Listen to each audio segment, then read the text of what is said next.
സേവനം നൽകാതെ പണം കൈപ്പറ്റിയെന്ന് SFIOയ്ക്ക് മൊഴി നൽകിയിട്ടില്ലെന്ന് മുഖ്യമന്ത്രിയുടെ മകൾ വീണ. അന്വേഷണ ഉദ്യോഗസ്ഥന് മുന്നിൽ മൊഴി നൽകി എന്നതും അവർ അത് രേഖപ്പെടുത്തിയെന്നതും വസ്തുതയാണ്. എന്നാൽ ഇപ്പോൾ പ്രചരിക്കുന്നത് പോലെ മൊഴി നൽകിയിട്ടില്ല. താനോ എക്സാലോജിക്കോ സേവനം നൽകാതെ CMRൽ നിന്ന് പണം കൈപ്പറ്റിയിട്ടില്ലെന്നും വീണ വിജയൻ വാർത്താക്കുറിപ്പിൽ വ്യക്തമാക്കി. ശ്രീജിത്ത് വിശദാംശങ്ങളുമായി. ശ്രീജിത്ത്, കഴിഞ്ഞ ദിവസങ്ങളിൽ ചില മാധ്യമങ്ങളിൽ ഇത്തരത്തിൽ വാർത്ത വന്നതാണ്. ഇപ്പോൾ എന്താണ്, ആ വാർത്ത പൂർണ്ണമായി നിഷേധിച്ചിരിക്കുകയാണോ വീണ? അനുജ, SFIOയ്ക്ക് നൽകിയ മൊഴി എന്ന പേരിൽ പുറത്തു വരുന്ന വാർത്തകളെ അപ്പടി നിഷേധിക്കുകയാണ് എക്സാലോജിക് സൊല്യൂഷൻസിൻ്റെ ഉടമയും മുഖ്യമന്ത്രിയുടെ മകളുമായ വീണ. ഇന്ന് പുറത്തിറക്കിയ വാർത്താക്കുറിപ്പിലാണ് വീണ ഈ കാര്യങ്ങളെല്ലാം നിഷേധിക്കുന്നത്. SFIO റിപ്പോർട്ടിനെ ഉദ്ധരിച്ചുകൊണ്ടാണ് വീണ വിജയൻ ഈ സേവനം നൽകാതെ പണം കൈപ്പറ്റിയെന്ന് മൊഴി നൽകിയതായുള്ള വാർത്തകൾ പ്രചരിച്ചത്. ഈ വാർത്തകൾ വാസ്തവവിരുദ്ധമാണ് എന്നാണ് വീണ പുറത്തിറക്കിയ വാർത്താക്കുറിപ്പിൽ പറയുന്നത്.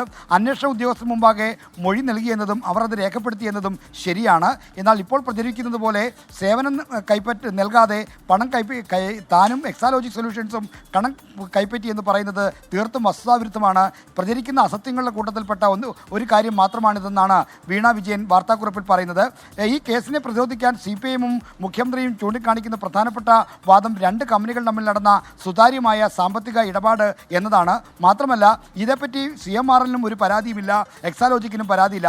അപ്പോൾ ഇത് രാഷ്ട്രീയപ്രേരിതമായ കേസാണ് എന്നാണ് മുഖ്യമന്ത്രിയും മറ്റും വാദിക്കുന്നത്. ഈ വാദങ്ങൾക്ക് ഘടകവിരുദ്ധമായ വിവരങ്ങളാണ് ഇപ്പോൾ SFIO റിപ്പോർട്ടർ എന്ന പേരിൽ പുറത്തു വരുന്നത്. അതുകൊണ്ടാണ് വീണ വാർത്താക്കുറിപ്പുമായി ഇതിനെ പ്രതിരോധിക്കാൻ നേരിട്ട് രംഗത്തിറങ്ങിയത്. സേവനം നൽകാതെ പണം കൈപ്പറ്റിയെന്ന് താൻ SFIOയ്ക്ക് മൊഴി നൽകിയിട്ടില്ല എന്ന് വീണ വ്യക്തമാക്കുകയാണ്. അത്തരത്തിലേക്ക് മാധ്യമങ്ങളിൽ വന്ന വാർത്ത പൂർണ്ണമായും തള്ളുകയാണ് വീണ.